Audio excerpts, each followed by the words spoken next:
Hey guys, as always, I'm your host, B. Mitch, and welcome to the War Club. I'd like to apologize for the really long wait for this episode, but I got laid off from the shipyard and I just started a new job at the Waffle House, so I'm trying to adapt to their way.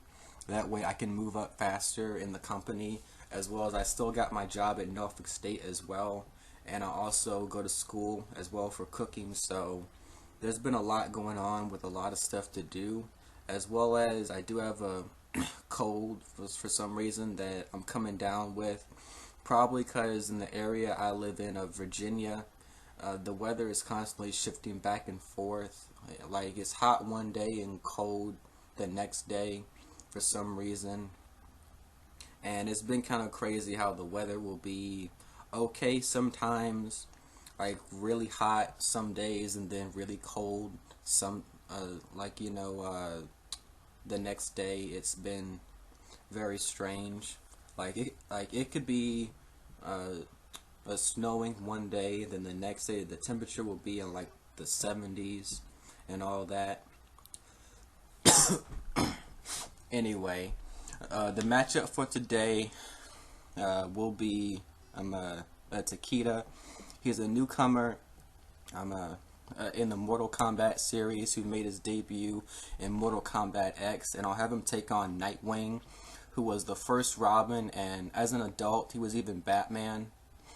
And after this, I do plan on doing a matchup in which it will be the Mortal Kombat Shaolin against Team Street Fighter, where I'll pit Liu Kang, Kung Lao, and Kung Jin against Ryu, Ken Masters, and Fei Long. But the research for that episode isn't done yet, so I wanted it to go ahead and get this episode done first because the research for this one is done. I hope you like it, and comment down below to tell me which one do you think would win. And I'm gonna move on to my notes now, that way I can talk some more about these characters and what they're capable of. Okay, I'm gonna start off by talking about what these two have in common. They both are very agile and fast, and they both have great training as well. Takeda, he was trained by Scorpion in the Shirai Ryu, and Nightwing, he was trained by Batman. And now I'm going to talk about their differences. I'll start off with Nightwing. Nightwing, because he's been around a lot longer, his experience, I believe, is a lot more. As well as because he was trained by the world's greatest detective, it's no surprise that his detective skills are also good.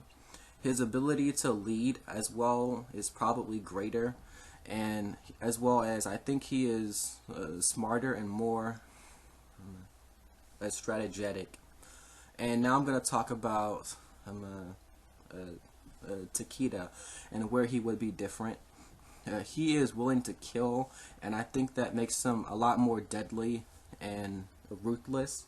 He can also read minds and overload senses, and it's an ability that was passed down to him from his father Kenshi. And he can also detect where people are even when he can't see them, kind of like what he did to a reptile. And he also has shown that he can transport himself from place to place like his mentor, the Scorpion, and he also has some other things he can do that are similar to Scorpion as well. And his weapons of choice are things like his blade whips and plasma swords. He also has fatalities and brutalities, and he also has an X-ray move as well. So, which one do I think would win in this matchup between these two young heroes, Takeda versus Nightwing? For this one, even though it would be very close and it would be a very good matchup, I think that I'm gonna give a slight edge to Takeda. I think that he would have a slight edge over Nightwing because of his powers. But which one do you think would win between Takeda and Nightwing? As well as leave any ideas for a matchup in the comment section below. This has been B Mitch, and I'll see you next time.